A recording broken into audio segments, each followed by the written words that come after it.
मंगलम भगवान वीरो मंगलम गौतमो मुनि मंगलम कुंद कुंदारो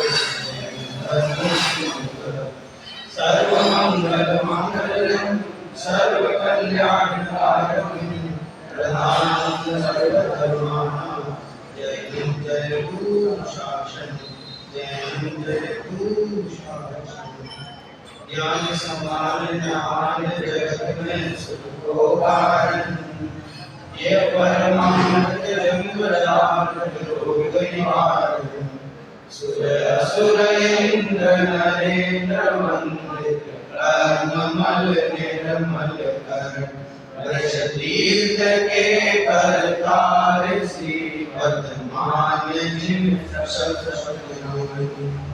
नमः श्री वर्धमानाय निर्धूतर कलिरात्मने सालोकानां त्रिलोकानां यद्विद्यादर्पणाय ते। प्रवचन में 8 अंगों की चर्चा अपन कर रहे हैं। समय दर्शन के 8 अंग होते हैं, अथवा जब भी किसी जीव को समय दर्शन होता है उसके 8 अंग दिखाई देते हैं उसके जीवन में। उन 8 अंगों की चर्चा इसमें आई है। समंत भद्राचार्य ने एक श्लोक में एक अंग का स्वरूप बताया है और टीकाकार ने विशेष रूप से इनकी चर्चा की है। मुख्य रूप से श्लोक की चर्चा अपन कर रहे हैं। कल निशंकित अंग की चर्चा हमने की थी कि निशंकित अंग किसे कहते हैं, उसका स्वरूप क्या है।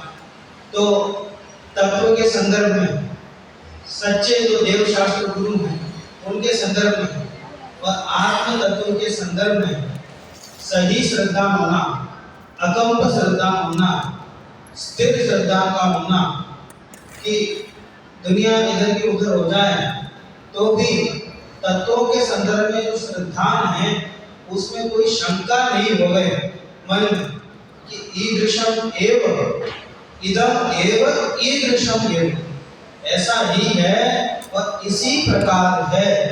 ऐसी जो श्रद्धा है उस श्रद्धा को यहाँ समय दर्शन कहते हैं। निशंकित अंग में प्रसिद्ध व्यक्तियों के नाम गिनाए, 8 अंगों में प्रसिद्ध व्यक्तियों के नाम गिनाए, तो निशंकित अंग में अंजन चोर का नाम है।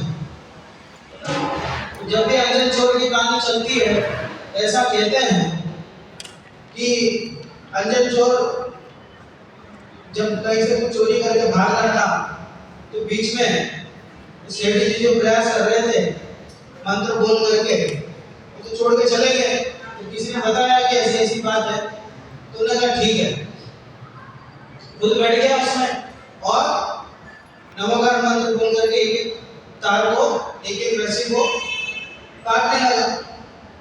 कुछ अंतिम रस्सी थी उसको भी काट दिया, तो फिर भी उसके ऊपर नहीं गिरा और देवों ने उनकी रक्षा की, ऐसा कहते हैं। अब ऐसा कहते हैं, अब आप बताइए वो अंजन चोर तो क्या बात थी, उस मंत्र का क्या अर्थ था, ये तो जानता नहीं। ठीक है, केवल उस सेठ ने जो कहा आनंद प्राणम कछु न जानम सेठ वचनम प्रमाणम, ऐसी श्रद्धा का नाम यहाँ नहीं। इस आपने उसका नाम क्यों दिया प्रसिद्ध होने?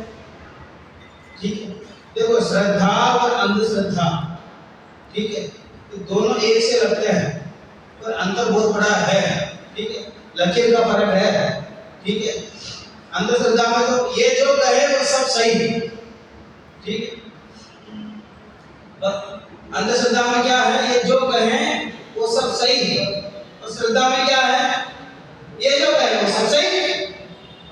दोनों में कोई ऐसा अंतर नहीं है, ऐसा अंतर दिखाई नहीं देगा। दोनों में अंधश्रद्धा वाला भी यही कहेगा कि भैया ये सही है, ये देव शास्त्र गुरु सही है, और जिसकी श्रद्धा है वो भी क्या कहेगा तो दूसरे ही, ठीक है। तो दोनों में अंतर क्या रहा? अंधश्रद्धा वाला जो है वो बिना स्वरूप के समझे कहता है कि ये सही, उसे स्वरूप का ज्ञान नहीं, स्वरूप का आभास नहीं, स्वरूप का भावभाषण नहीं, बिना स्वरूप को जाने वो कहता है कि ये ऐसा ही है। पर जो ज्ञानी है, जिसकी श्रद्धा सही है, वो स्वरूप को जानते हुए कहता है कि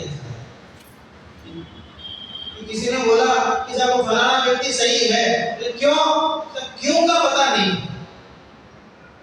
हम तो ये जानते हैं कि फलाना व्यक्ति है वो सही है, तो लोगों के कहने से जिसने ऐसा मान लिया कि वो व्यक्ति सही है, तो उसकी श्रद्धा सही नहीं है।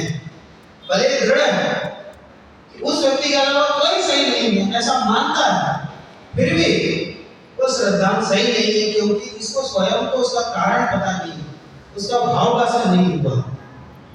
ठीक है। वैसे ही धर्म के प्रति हमारी श्रद्धा तो है, ये तत्व ज्ञान का मार्ग अच्छा है, ये धर्म अच्छा है, तो क्यों पता नहीं। तो दादा कहते हैं और हमारे अध्यापक कहते हैं, और जो भी पंडित आता है वह यही कहता है, इन्हीं बातों को कहता है, इस वजह से धर्म अच्छा है। ये कोई कारण नहीं कि क्या बात करते हो, हम तो दूसरे शिविरों में जाते ही नहीं, दूसरे मंदिरों में जाते ही नहीं, दूसरे शास्त्र पढ़ते नहीं, इन्हीं को मानते हैं, फिर भी कहते हो ये अंधश्रद्धा है। इनको पढ़ते हो, सुनते हो, इनका स्वरूप नहीं जानते हो, तो श्रद्धा कैसे? ठीक है। तो श्रद्धा में श्रद्धा तो होनी चाहिए, पर सही रूप होना चाहिए, सम्यक रूप होना चाहिए, तब जाकर के श्रद्धा का रूप बनेगा, नहीं तो वो अंधश्रद्धा ही है। ठीक है। तो निशंकित अंग में शंकित नहीं होने का मतलब ऐसा नहीं कि अंधेरे में जानता ही नहीं और शंकित नहीं, जान करके शंकित नहीं हो। कल धीर साहब जी और उसमें बहुत अच्छी बात आई थी संदर्भ में। ठीक है। समय ज्ञान, समय दर्शन, समय ज्ञान और समय ज्ञान, ये समय ज्ञान को क्यों रखा बीच में कि भैया दोनों को संभाल के चले। ठीक है। इधर से चारित्र को भी संभालें, इधर से समय दर्शन को भी संभालें, इसलिए ज्ञान को बीच में रखें। तो जो भी होना है वो ज्ञान से ही होगा, जानने से ही होगा, श्रद्धा भी ज्ञान से ही होगा, चारित्र भी ज्ञान से ही होगा। ज्ञान का, चारित्र का आधार भी ज्ञान है, श्रद्धा का आधार भी ज्ञान है। कि इसलिए उन्होंने कहा बिन जानने ते दोष भूलन को कैसे तजिए गए। बिना जाने काम कैसे होगा, जानना तो जरूरी है, इसलिए स्वाध्याय करना जरूरी है। कि ऐसा उन्होंने कहा।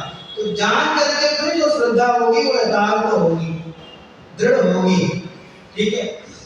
और बिना जाने जो श्रद्धा होगी वो दृढ़ तो हो सकती है, स्थिर तो हो सकती है, लेकिन वो सही नहीं है, समय बनानी। ठीक है। चलिए, अब जो दूसरा अंग है, एक दिन एक अंग की चर्चा अपन करनी है, इसलिए ज्यादा विस्तार में जा नहीं सकते हैं। दूसरा जो श्लोक है उसमें आप देखिए 12 नंबर श्लोक में निकांक्षित गुण का वर्णन होने है।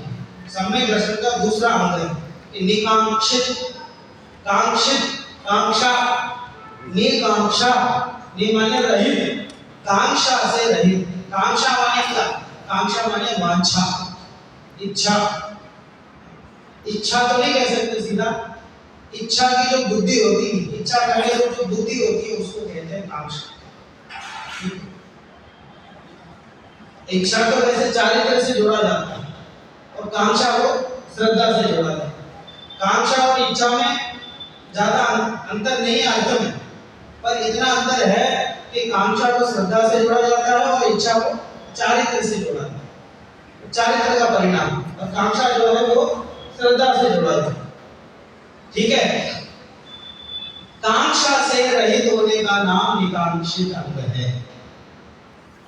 विषय की जो इच्छाएं हैं, विषय सुख है, विषय सुख में सुख नहीं मानना, उसमें सुख बुद्धि का नहीं होना, उसका नाम निकांक्षित गुण है।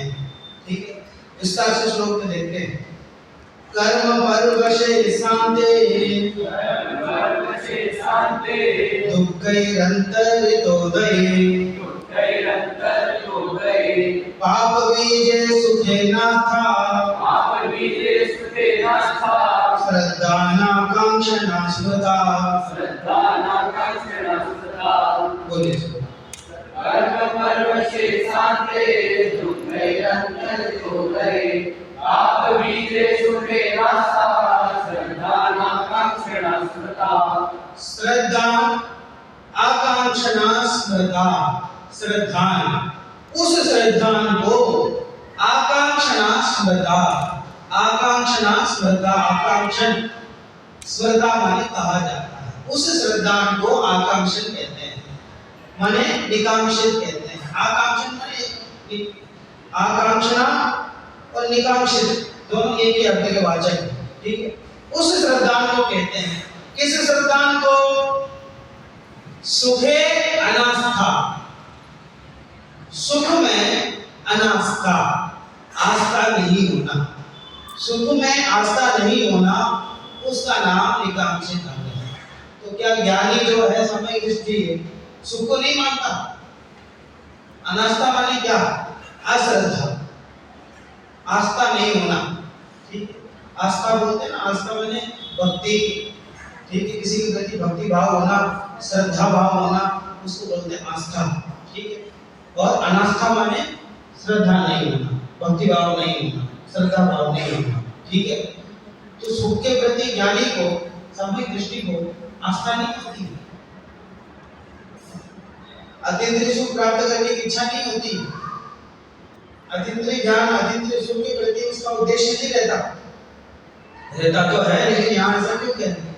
यहाँ जो सुख शब्द है वो विषय सुख के संदर्भ में है, ठीक। विषय सुख, विषय सुख के संदर्भ में इसकी आस्था बिल्कुल नहीं, श्रद्धा भाव बिल्कुल नहीं। उसके श्रद्धा में विषय और विश्व, विषय की तुलना किससे की गई है? विश्व, ठीक है। जहां भी जिनान में विषय शब्द आया है उसे विषय तुलना की गई। एक टोडर में जिन्होंने अलग उदाहरण दिया, उन्होंने विषय तुलना नहीं की। उन्होंने क्या उदाहरण दिया? खाज के रोगी का उदाहरण दिया, विषय सुख के लिए, इंद्रिय सुख के लिए, ठीक है। जिस प्रकार खाज का रोगी है, उसे जब खुजली होती है तो जब खुजाता है तो उसको बहुत आनंद आता है, ठीक है, बहुत अच्छा लगता है। तो उस समय ऐसा महसूस करता है जैसे अतीन्द्रिय आनंद का अनुभव हो रहा है उसको, ठीक है। उसके बाद उसका नुकसान क्या होता है? डॉक्टर के पास जाकर डॉक्टर क्या कहता है कि देखो दवाई तो बाद में लगाना, पर हाथ को बांध के रखना, ठीक है, हाथ लेके नहीं जाना, ठीक है। खुजाओगे तो खुजली बढ़ेगी, ये नियम। दवाई के बाद तो बात हो जाता है। पहला नियम ये बता दो भैया, कुछ भी हो जाए खुजाना मत। किसा मैं क्या करूं? खुजाना नहीं होता, ऐसी इच्छा होती है उसको खुजली करूं। सेम विषयों के संदर्भ कोडरमल ने कितने गहराई से अनुभव किया होगा उस चीज को। एकदम विषय सुख में, इंद्रिय सुख में वो बात घटित भी होती है, ठीक है। विषय सुख जब तक प्राप्त नहीं हो तब तक बहुत इच्छा होती है कि विषयों को भोगें, और विषय मिल जाए उसके बाद दुख होता है। इस बात को जानते हुए भी हम उसको ऐसे कहते हैं। दादा एक उदाहरण देते थे, उनके कोई रिश्तेदार थे, उन्हें अमरूद खाने का बहुत शौक, ठीक है। जब भी सीजन आता था अमरूद का तो वो अमरूद खाने की बहुत इच्छा उनको होती थी। लेकिन किसी किसी का ऐसा शरीर होता है ना, कोई कोई चीज जो है उनको सूट नहीं करती। वो अगर अमरूद खाते थे पूरा शरीर फूल जाता, ठीक है, एकदम फोड़े फोड़े जैसे हो जाते, पूरे शरीर में दिक्कत हो जाती। ऐसा जानते हुए भी एक अमृत तो बनता है, ठीक है। उस बात को जानते हुए भी इसको खाने के बाद बहुत परेशानी होगी, महीने भर परेशानी होगी, चलना फिरना मुश्किल हो जाएगा, उठना बैठना मुश्किल हो जाएगा। ऐसा जानते हुए भी वो अपने आप को रोक नहीं पाते थे। ये विशेष सुख है, इसको कहते हैं विशेष सुख। जिसको प्रवचन साहब ने ऐसा कहा कि जिस प्रकार एक पेड़ में एक व्यक्ति एक हाथ से लटका हुआ है, दोनों हाथ से नहीं, ठीक, एक ही हाथ से पकड़ा हुआ है, ठीक। और जिस ढाल को पकड़ करके वो लटक रहा है, उस ढाल में दो चूहा बैठे हैं, वो क्या कर रहे हैं, उसको उस ढाल को काट रहे, उतर रहे हैं। और नीचे जहां वो लटका हुआ उसके नीचे एक कुआं है, उस कुएं में अजगर है, सांप है, ठीक है, मगरमच्छ है, ऐसी परिस्थिति है। और तुरंत ही अब उन्हें दिखाने के लिए सब एक साथ दिखा दिया। अब एक बार पूछना साहब, सब एक साथ कैसे रहते हैं, ठीक है, उदाहरण एक देश होता है, ठीक है, उदाहरण आप कुछ दे रहे हैं तो बाद में कुछ आपको बताया था, तो अजगर ही नहीं खा रहे हैं कुछ लोग, मगरमच्छ ही नहीं खा रहे, ठीक है, और समझाना तो चाह रहे हैं तो कुछ और समझ लो, ठीक है। तो इतने भी बुद्धि मत लगाना उदाहरण, ठीक है, नहीं तो कुछ का कुछ समझोगे। ऐसी मतलब वहां का उद्देश्य विपत्ति बताना है कि उस विपत्ति वहां परिस्थिति उसकी कैसी थी, ठीक है, ऐसी परिस्थिति। बाप तो एक हाथ से पकड़ के खड़ा हुआ है, उसमें लटक रहा, वापस तो वहां जा नहीं सकता, ठीक है, और कुछ ही क्षणों में तो डाल भी टूटने वाला है, नीचे गिरेगा, वहां से गिरेगा तो सीधा मुख में जाएगा, ठीक है। ऐसी परिस्थिति में भी एक देव वहां से गुजर रहे थे, उन्होंने देखा कि क्या बात है कि चलो हाथ दो, उन्होंने कहा रुक जाओ, क्या हुआ, ये वो क्या वो एक हाथी जो जा रहा था उस पेड़ को नीचे से, ठीक है, उसके हिलाने से तो मधुमक्खी का छत्ता लगा हुआ है, उसमें से शहद की बूंदें टपक रही, लेकिन वो क्या हाथी है ना, जंगली हाथी, वो ऐसा जोर जोर से हिला रहा था, कभी बूंद इधर गिरे कभी इधर गिरे, बराबर मेरे मुंह में नहीं गिर रहा, एक बार वो बूंद मेरे मुंह में गिर जाए फिर मैं आ जाऊं। कहीं से भी बचने के कोई चांसेस नहीं है। ऐसे समय में तो उसको क्या समझता है, एक बूंद शहद मिल जाए। मैं आपसे पूछता हूँ, वो शहद है कि जहर? क्या बात करते हो साहब, वो तो शहद है, वो शहद नहीं है, वो जहर है, जिसके कारण मरने वाला है, उसके पीछे की मृत्यु दिखाई नहीं देती उसे, उसको बोलते विषय सुख। और अभी किसी टीका में और एक अच्छा उदाहरण दिया, विष मिश्रित लड्डू। विषय सुख के लिए क्या उदाहरण दिया, विष मिश्रित लड्डू है। लड्डू तो बहुत स्वादिष्ट है, लड्डू तो सबको पसंद है, विषय सुख भी लड्डू है, लेकिन कैसे लड्डू है, विष मिश्रित है। स्वाद तो उसमें आएगा, लेकिन परिणाम क्या निकलता उससे, सोचा करता हूं भोगों से बुझ जाएगी इच्छा ज्वाला, परिणाम निकलता है लेकिन मानो पावक में घी डाला। मैं तो सोचता हूं एक विषय की पूर्ति हो जाएगी तो मेरा काम हो जाएगा, ठीक है, बस एक बार मोबाइल ले लो, बस मेरा काम बस खत्म, ठीक है, एक बार मोबाइल खरीद लो फिर मेरा काम खत्म। मम्मी एक बार आप दिला दो मोबाइल, फिर कुछ नहीं मांगूंगा आपसे, ठीक है, फिर आपको मैं कोई शिकायत का मौका नहीं दूंगा, कुछ नहीं मांगूंगा। और जिस दिन मोबाइल लेगा उस दिन कहेगा मम्मी रिचार्ज करना है, ठीक है। अभी तो बात है मोबाइल लेना कुछ नहीं चाहिए, वो सब मोबाइल में आ गया, ठीक है, वो भी ले लिया तो कब तक, ठीक है। अब तुमने 4G मोबाइल लिया, एक महीने बाद 5G का चलन हो गया, फिर ठीक है, फिर वो सब क्या बोलते हैं उसमें रैम होता है, रोम होता है, जो भी होता है वो कम है, तो धीरे धीरे बढ़ता जाता है। तुमने हो सकता 18,000 का फोन लिया हो, वही मोबाइल अगर 14,000 का आ जाए तो दुखी होता है, देखो 4,000 मिलता है, तो उसकी पूर्ति कभी हो ही नहीं सकती, वो बढ़ती ही जाती है। हम सोचते हैं एक बार ले लें तो संतुष्ट हो जाए, ऐसा कभी होता ही नहीं। इसको बोलते विषय सुख। सोचा करता हूँ भोगों से बुझ जाएगी इच्छा ज्वाला, परिणाम निकलता है लेकिन मानो पावक में घी डाल, जैसे अग्नि में घी डालते हैं वैसे बढ़ता जाता।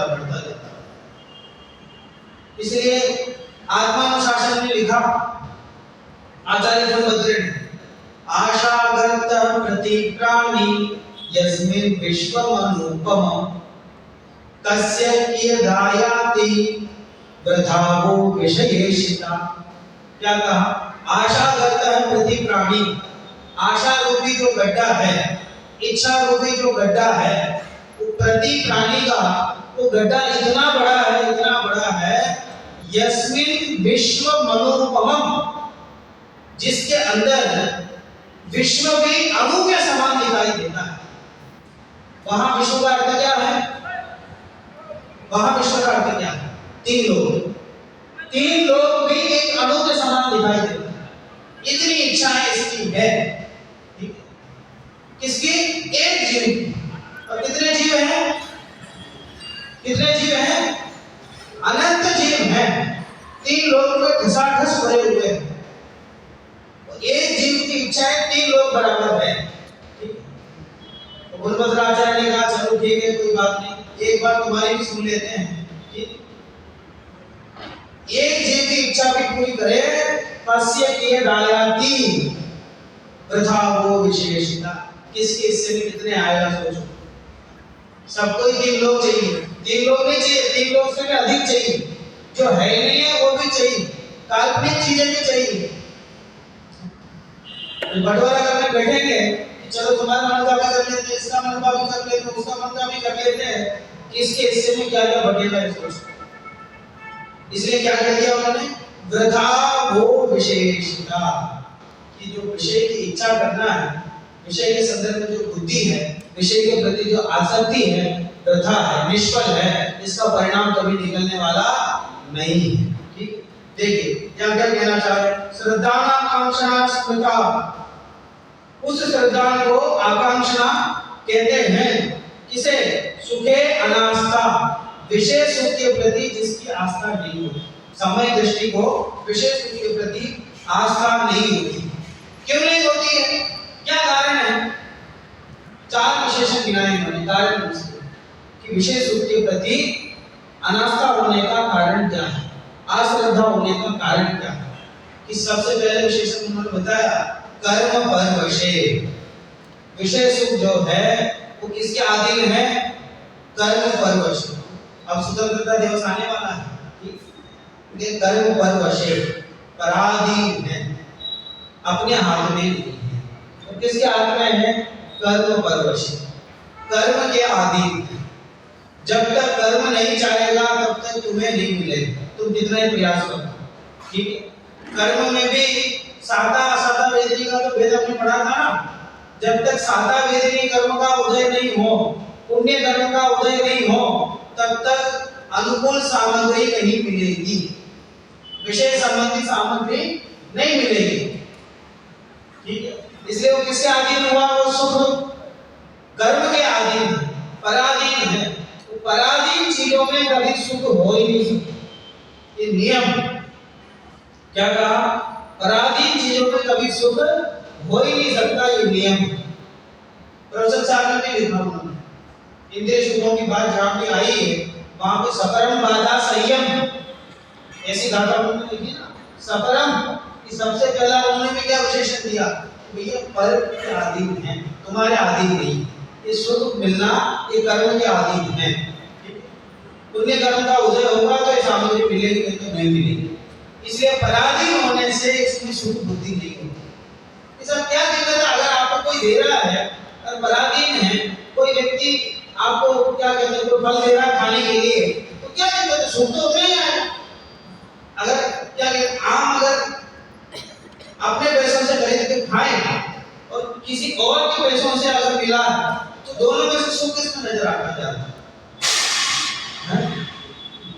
तो सामान्य लोग हैं उनको तो दूसरों को पैसे से ज्यादा आनंद आता है, ठीक है? वो सोचते कि चलो अपना पैसा भी बच गया और आम भी खाओ, आम के आम और रोटी के धाम, ठीक है? ये दोनों काम साथ में होंगे, पैसे भी बचेगा और आम का स्वाद भी। तो क्या दिक्कत है? सब किसी के माध्यम से मिल रहा हो उसमें सुख नहीं होगा, ऐसा कैसे संभव है? या ऐसा नहीं है। तो देने वाला व्यक्ति कब तक देगा, ठीक है? आज उसने दिया तो कल तुम्हें देना पड़ेगा। आज तो उसने एक दिया तो कल तुम्हें दो देना पड़ेगा। ठीक है। एक ये परंपरा कब तक चलती रहेगी? चलती रहेगी तो पराधीन ही रहते जाएंगे। ठीक है। अंग्रेज आए इस मुल्क पे, उन्होंने क्या कहा, तुम्हारी चीजें हैं और तुम्हें ही बेचेंगे, चिंता मत करो, हम व्यवस्थित करके भेजेंगे, अच्छे से बेचेंगे। ऐसा करके ले लिया, फिर उस पर उन्होंने कर लगा दी, तो पराधीन हो गए अनेक वर्षों तक। ठीक। इसलिए जो चीज दूसरों से मिलती है, जो चीज कर्म के माध्यम से मिलती है, उन चीजों में कभी सुख हो ही नहीं सकता। इसलिए ज्ञानी जो है उसमें सुख रूप श्रद्धा नहीं रखती। अब ये बताओ कि शरीर किसके माध्यम से मिलता है? कर्म के माध्यम से मिलता है। ठीक है। कपड़े किसके माध्यम से मिलते हैं? ठीक है। तो शरीर की बात कर रहा हूँ, कपड़ों की बात कर रहा हूँ। अब इंद्रिय विषयों की बात तो मैं कर ही नहीं रहा, वो तो और गहराई में। आंखों को जो अच्छा लगे ऐसे इंद्रिय विषयों को मिलना, कानों को जो अच्छा लगे ऐसे विषयों को मिलना। ठीक है। इस प्रकार हर इंद्रिय के विषयों को जो अच्छा लगे वैसे विषयों को मिलना कर्म के उदय के अधीन है। ठीक। हम क्यों किसी के अधीन हो गए? हमारे जेब में 1 रुपया होगा तो 1 रुपये में जो चीज आनी होगी वो चीज हम लेंगे और शांति से खाएंगे और अच्छे से जीवन जिएंगे। किसी के अधीन रहना हमें अच्छा नहीं है। हम शासन कर लेंगे खुद ही अपने देश में, हमारे ऊपर कोई शासन करे ये हमें अच्छा नहीं। ठीक। ऐसी सोच होगी, वो सोच अच्छी होगी ना। इसलिए उन्होंने ज्ञानी की श्रद्धा कैसी होती है कि जो विशेष सुख है वो कर्मों के उदय से मिलता है, इसलिए इसमें श्रद्धा हमारी बिल्कुल भी नहीं। अब कोई व्यक्ति सामने बैठा था समुद्राचार्य का, हम तो नहीं मानते ऐसा, कोई दिक्कत नहीं, आपको सुखी नहीं होना तो मत हो, कर्म दे रहे तो हम तो सुखी हो। ठीक। वो चाहे किसी के माध्यम से मिले, फल तो फल होता है। ठीक। वो चाहे अपने जेब से खरीदे चाहे और खरीद के दे, फल तो फल होता है, हम तो स्वाद लेंगे उसका। ठीक है। केवल कर्म के उदय से मिलता है, इस बात से तो हम विषय सुख को छोड़ने को तैयार नहीं हैं। बोले कोई बात नहीं। एक और समस्या है कि क्या शांति अंत होने वाला है, मिल तो जाएगा लेकिन ज्यादा लंबे समय तक चलने वाला नहीं है। तो शरीर तो मिल गया तो चलेगा कब तक? जो परिवार वाले इस शरीर के पोषण का बहुत ध्यान रखते हैं, घर से निकलते हो 3 घंटे में जयपुर पहुंच जाओ, दोपहर 2 बजे निकले 5 बजे तक अगर जयपुर पहुंच जाओगे तो भी ये माताएं बहनें क्या करती हैं, भैया 2 पराठे बना के रख देती हूँ, साथ में लेके यार मम्मी क्या करूँगा, मैं तो 5 बजे पहुंच जाऊंगा। तो 5:30 बजे भोजन शुरू होता है, तो 5:30 बजे तो जाके खा लूंगा, कोई बात नहीं 2-4 पराठा रख देती हूँ, बस में कुछ हो जाए, क्या वो बस पंचर हो जाए, ट्रेन लेट हो जाए, कुछ हो जाए तो उसी में खा लें। ठीक है। 2 महीने के लिए 3 महीने के लिए आना नहीं होगा, यहाँ प्रवेश के लिए आ गया जून में, तो दीपावली की छुट्टी में जाएगा। ठीक है। तो एक बैग में तो कपड़ा रख दो, एक बैग में नाश्ता ही नाश्ता रखते हैं, बच्चा दोबारा आएगा ही नहीं। ठीक है। 3-4 महीने कैसे रहेगा, जैसे यहाँ भोजन मिलता ही नहीं। ठीक है। या नाश्ता मिलता ही नहीं, हम लोग नाश्ता बना के देते हैं, उसे कोई लेके नहीं जाता, वहीं रख देता है। जब तक घर का नाश्ता खत्म नहीं होगा तो यहाँ का नाश्ता कौन लेके जाएगा? ठीक है। इतना ध्यान रखते हैं। ठीक है। कहीं से भी अगर ट्रेन आधा घंटा लेट हो जाए तो भी बच्चे का भोजन नहीं छूट जाए, इस बात का भी ध्यान रखें। अगर मृत्यु हो जाए उसके बाद शरीर का ध्यान रखना, रख भी लेंगे तो कितना समय, एक दिन, और अपन तो जैन धर्म के मान्यता अनुसार अंतिम जितना जल्दी हो सके उतना। ठीक है। वो जो अंतिम संस्कार करते कर ही देते। अभी तक तो इतना ध्यान रखते थे, उसके बाद क्या हुआ, भैया परिवार जने ही वो अंतिम संस्कार करवाएंगे, उसी को जलाएंगे। ठीक है। बात समझ में आ रही? शांति अंत होने वाला है। जिस शरीर से तुम अपने आप को सुखी मान रहे हो, जिस शरीर को बहुत सुंदर मानते हो कि इस शरीर से मतलब दुनिया में बहुत सुंदर व्यक्ति बना हुआ, ये सब लोग मुझे सुंदर कहते हैं। ठीक है। सब लोग मेरे पीछे बढ़े इस शरीर के माध्यम से कि ये समुद्राचार्य के शांति शांत होने, कोई बात नहीं, सब अंत होगा तो होगा, तब तक तो है कि तब तक भरोसा। ठीक है। कोई दुर्घटना हो गई, कहीं से गिर गए, पड़ गए, पता नहीं हुलिया बदल जाएगा, पता ही नहीं लगा किसी ठीक कौन कैसा था उससे पहले, उसके बाद कैसा हो गया कुछ पता ही नहीं लगेगा। ठीक है, जब वो स्वामी का शरीर था बाद में उसके बाद उपचार हुआ तो कैसा हुआ, उन्हें दीक्षा धारण किया, उन्होंने कठोर तपश्चर्या का पालन किया, फिर उनका शरीर कैसा हुआ। ठीक है, तो जो शरीर आज सुंदर दिखाई देता है इसका मतलब वो जैसे भारत भावना की जो पुस्तक है उसके कवर पेज में कुछ छुपा हुआ है, उसी तरह तो उसके आगे की अवस्थाएं भी वैसे दिखाई देती है। इसका मतलब शरीर से लेकर के इंद्रिय विषय सभी नष्ट होने वाले हैं, ये सदा रहने वाले नहीं। ठीक है, कदाचित तुम आम फल खा लो कोई दिक्कत नहीं, लेकिन ऐसे कब तक मिलेगा। ठीक है, कब तक कोई देता रहेगा, तो इसलिए विषय से सदा चलने वाले नहीं है। एक तो दूसरों के अधीन है और दूसरा मिल भी जाए तो सदा रहने वाले नहीं है। ये मकान कब तक रहने वाला है, ये दुकान कब तक रहने वाली है, ये कपड़े कब तक रहने वाले हैं। जो कपड़े बचपन में हम पहनते थे आज उनका क्या काम, जब पहनते थे तब अपने आप को हीरो से कम तो नहीं समझते थे, बहुत बढ़िया बहुत बढ़िया, आज उनका क्या काम। तो आज जो पहन रहे हैं आज उससे पहन करके उसके माध्यम से सुख मान रहे हैं, उसके माध्यम से अपने आप को सुंदर मान रहे हैं, और 2-4-8 साल बाद तो इसकी क्या भूमिका रहेगी। आज जो पुराने कपड़ों की जो भूमिका वो आज तो कपड़ों को पता ही नहीं कहां गया। ठीक है, फिर भी वही गलती करे, इसे अंत है, इसका अंत सहित है। शांति माने अंत सहित है, सदा रहने वाले नहीं है, नश्वर है, इंद्रधनुष के समान है, बिजली के समान है, ये ज्यादा लंबे समय तक चलने वाले नहीं है। शांत विशेषण के लिए उदाहरण दिया शास्त्रों में, क्या दिया, इंद्रधनुष के समान। ठीक है, और बिजली के समान है, बिजली दिखाई तो देती है एक समय के लिए, उसके बाद गायब। अथवा ऐसा कहे जैसे कोई जादूगर दिखाए, वो क्या वो जादू दिखाता है ना, वो तो क्षण भर के लिए ऐसा दिखाता है कि वापस गायब कर देता, पता ही नहीं लगता, उस तरह की वस्तुएं हैं। अब एक और शिष्य बैठा था समंतमंत्राचार्य के सामने कि कोई बात नहीं, कर्म दे रहे हैं तो भी हम ले लेंगे, कोई बात नहीं, अंत है तो जितने समय के लिए सही उतने समय के लिए तो सही है, भले 1 घंटे के लिए मिले टीवी देखने के लिए, 1 घंटे के लिए तो नजर शांति से देख लेते।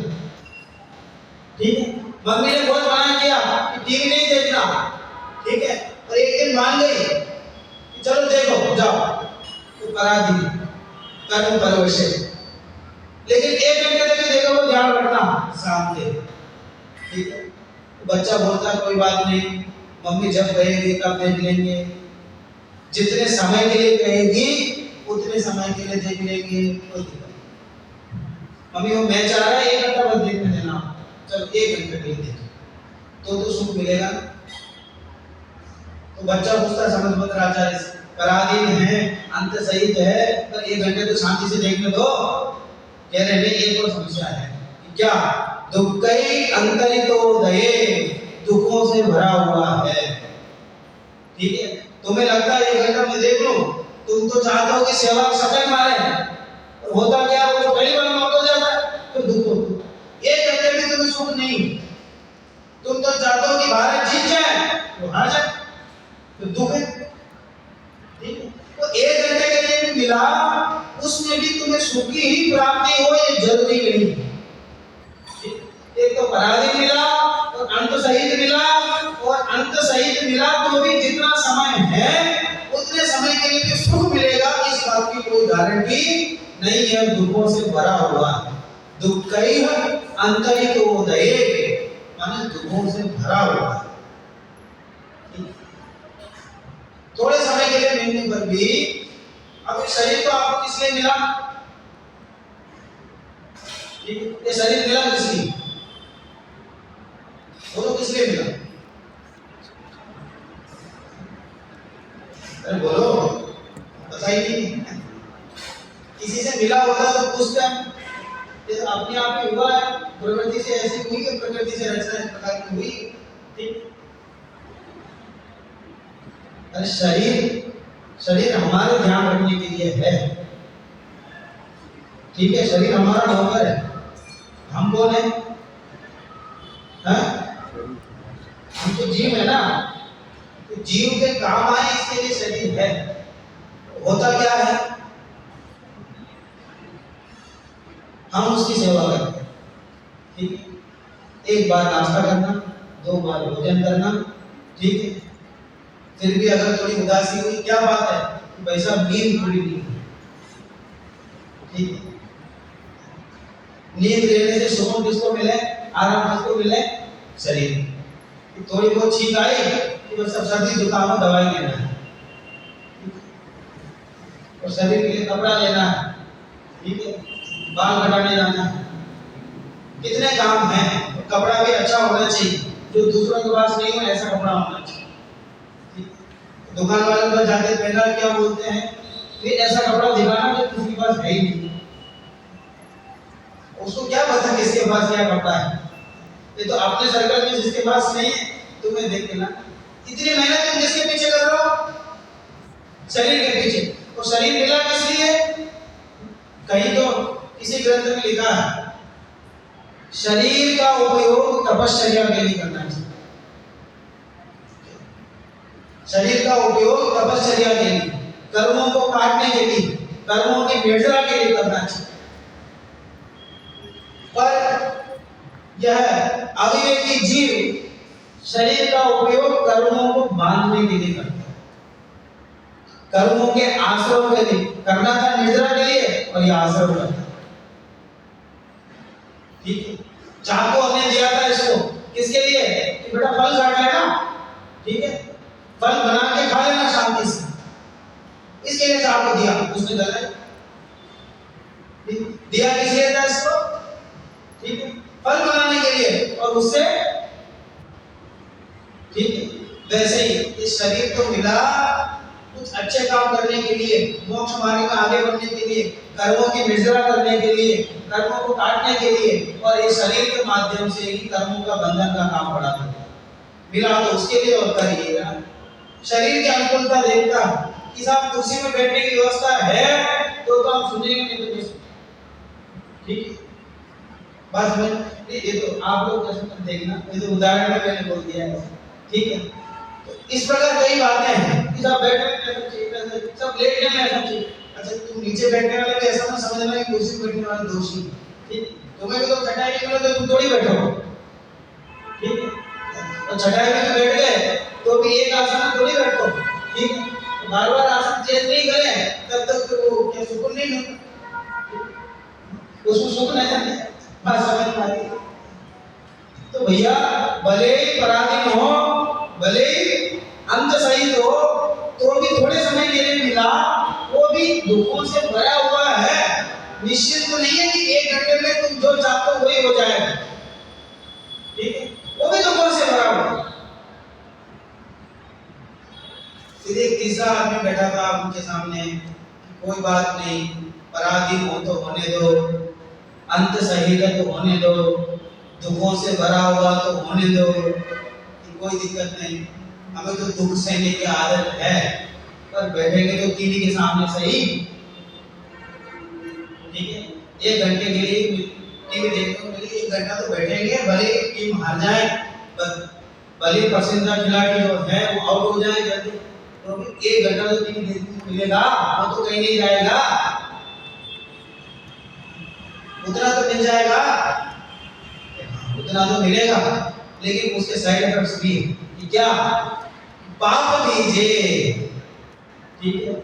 1 घंटा जो तुम टीवी के सामने बैठे, उसको 10 घंटे के रूप में तुम्हें चुकता करना पड़ेगा, इतने कर्म का फल उसको बंद कर दो, पाप का बीज है।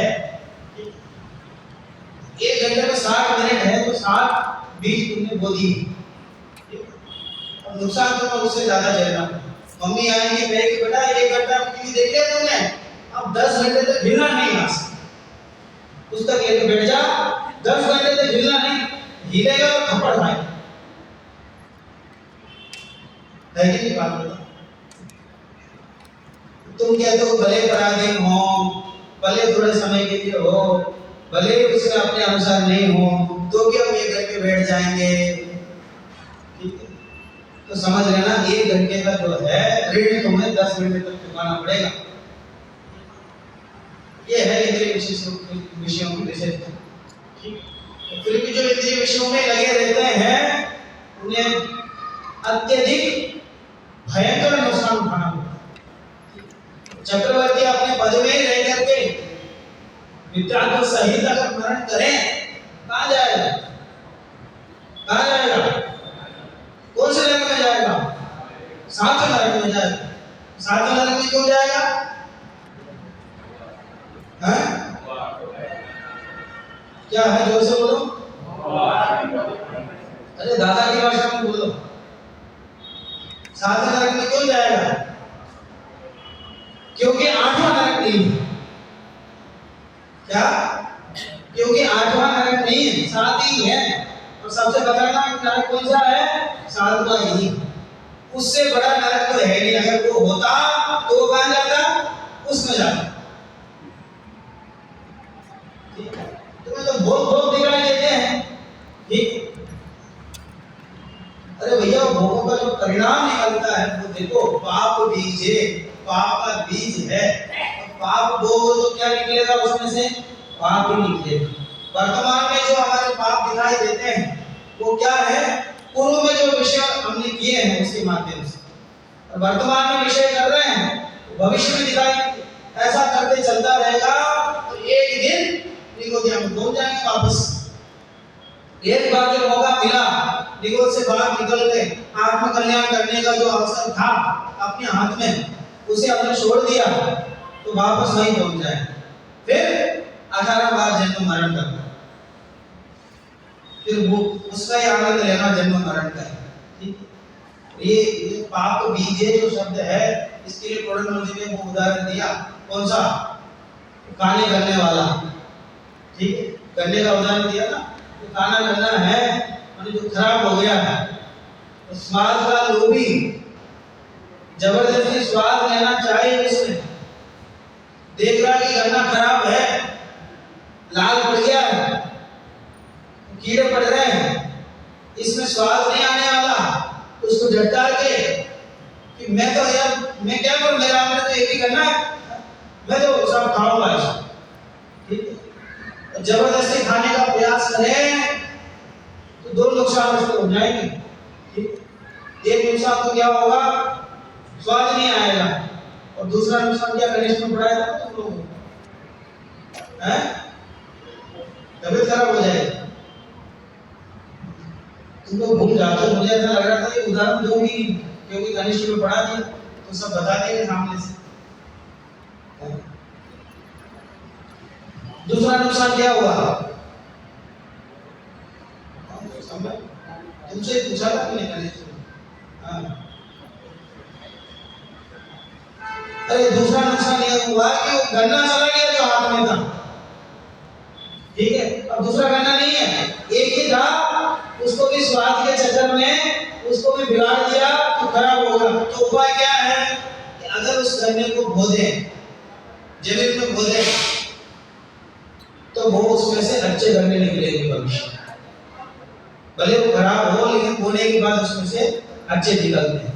तो वैसे प्रोडक्ट जी ने कहा ये मनुष्य भाव तो तुम्हें मिला है और एक ही मनुष्य भाव है। ठीक है, एक ही, क्योंकि ये पता नहीं है कि कौन सा, हम तो ये समझ के चलो कि ये आखिर भाव एक मनुष्य भाव।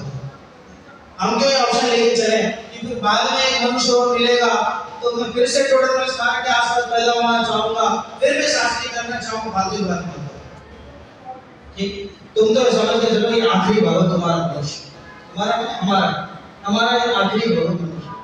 अगर ये यदि चूक गए तो दोबारा मिलने वाला नहीं है, ऐसा समझना। अब क्या करना कि विषयों के पीछे पड़े रहो, विषयों में उलझे रहो। ऐसा करोगे तो दो नुकसान हो जाएंगे। पहला नुकसान क्या है? अब तो उदाहरण से घटाओ, गन्ने का स्वाद नहीं आया, वैसे ही अगर मनुष्य भाव को विशेष सुखों में उलझा दोगे तो विशेष रूप से कभी कोई संतुष्ट हो ही नहीं सकता। तीन काल में कोई संतुष्ट हो ही नहीं सकता क्योंकि उनका स्वभाव ही ऐसा है। ठीक है, तो स्वाद तो आएगा नहीं, सुख तो मिलेगा नहीं। और दूसरा मनुष्य भाव चला गया। ठीक है, तो क्या करें? तो मनुष्य भाव को भी बो दो, जैसे गन्ने को बो दिया था तो कहाँ खोदे सर, कहाँ खुदाई करे मनुष्य लोगों को बहुत, और ऐसे कहीं खुदाई करके तो पूरी उसमें अपने आप को खो दिया तो ये मनुष्य को बहुत जल्दी खत्म हो जाएगा। ध्यान रखें, ऐसा मत करते हैं। बोलने का मतलब है कि सद्कार्यों में लगा, शास्त्राभ्यास में लगा, तपश्चर्या में लगा, व्रत पालन आदि में लगा। ऐसा करके अगर इस मनुष्य लोक का हमने काम लिया तो कहीं जाकर के इस मनुष्य लोक का कुछ फल मिलने वाला है, अन्यथा ये भी उस गड्ढे के समान चला जाएगा, विशेष सुख तो मिलेगा नहीं और मनुष्य लोक भी खराब होगा। इसलिए भूमिका के अनुसार नियम संयम आदि का जीवन में होना बहुत जरूरी है। ठीक है, परिवार वाले कहते हैं तो बच्चा है क्या करेगा, ठीक है, फिर जब नौकरी ज्वाइन करता है तो जैसे अब तो नौकरी है उस पर ध्यान दे, ये चीजें बाद में कर लेगा। ठीक है, और जब बुढ़ा हो जाता है कहते हैं इस उम्र में क्या धर्म पाला जाएगा, अभी तो खा लो।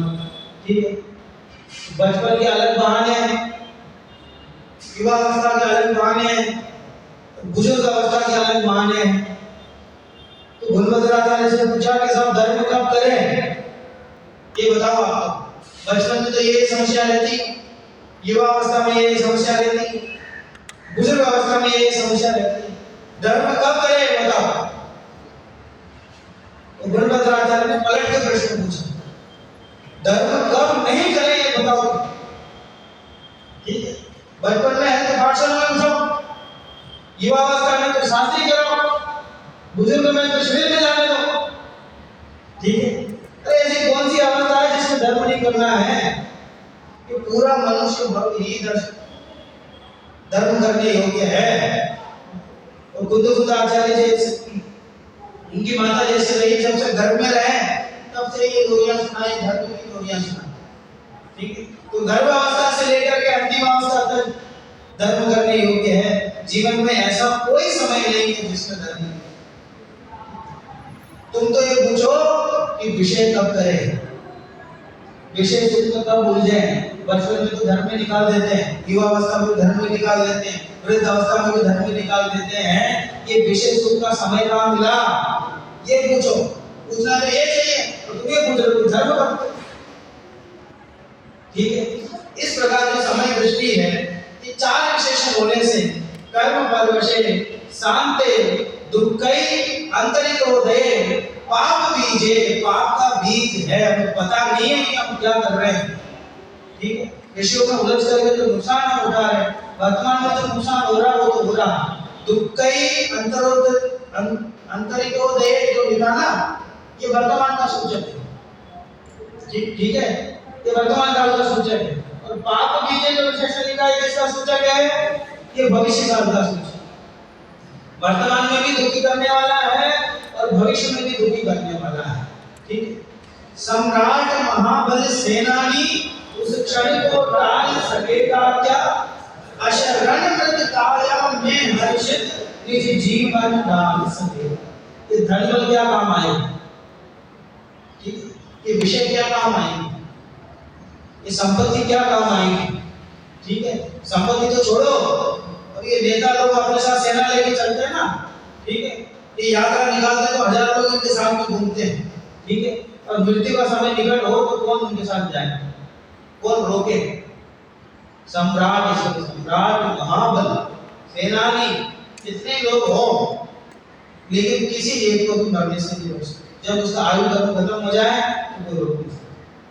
और हम जीवन भर क्या प्रयास करते हैं, धन बल कैसे बढ़े, सम्राट कैसे बने, साथ में सेना कैसे बढ़े, लोगों को कैसे जोड़े, सारा प्रयास जिंदगी में यही करते निकल जाते हैं और कहते हैं इनका कोई जीवन में महत्व ही नहीं। इसलिए समय दृष्टि की श्रद्धा में ये बात निश्चित है कि जब हम तो देखते हैं समय दृष्टि तो 96,000 रानियां शहीद होता है। आप देखो भोगों के प्रति उसकी आकांक्षा नहीं होती। ये तो करनी और कतनी में अंतर दिखाई देता हमको। ठीक है, जगत के जितने भी उत्कृष्ट पद है उन सब पदों में कौन है, कौन है, समय दृष्टि। चक्रवर्ती कौन है, समय दृष्टि। चक्रवर्ती पद किसे मिलता है, समय दृष्टि। समय दृष्टि पद में मिलता है। इंद्र पद, तीर्थंकर पद, ठीक, जितने बड़े बड़े राजा के ये सब पद होते हैं, ये सब पद भी उनके माध्यम से ही मिलते हैं। तो सबसे ज्यादा भोग किसके पास है? विद्या दृष्टि के पास है कि सम्यक दृष्टि के पास है? बोलो, भोग किसके पास? विशेष सुख सबसे ज्यादा किसके पास है? मान लो ऐसा सम्यक दृष्टि। और यहाँ तो समुद्र आचार्य कहते हैं विशेष सुख के प्रति उसकी अनास्था है, आस्था नहीं। एक तरफ तो कहते हो आस्था नहीं है, एक तरफ आपके सबसे ज्यादा भोग, ठीक है। एक तरफ तो कहते हो कि सब काम छोड़ करके एक ही काम करने योग्य है, और एक तरफ दिव्य दुनिया छोड़ करके 60,000 वर्ष के लिए कहाँ निकल गए? दिग्विजय के लिए। तो भरत चक्रवर्ती तो निकल गए ना दिव्य दुनिया छोड़ करके। मैंने पहले कहा था इस श्रद्धा उनकी अपेक्षा कथन है, चारित्र उनकी अपेक्षा कथन नहीं, ठीक है। तो वो भोक्ता तो इसके लिए एक टीका में बहुत अच्छा उदाहरण आया।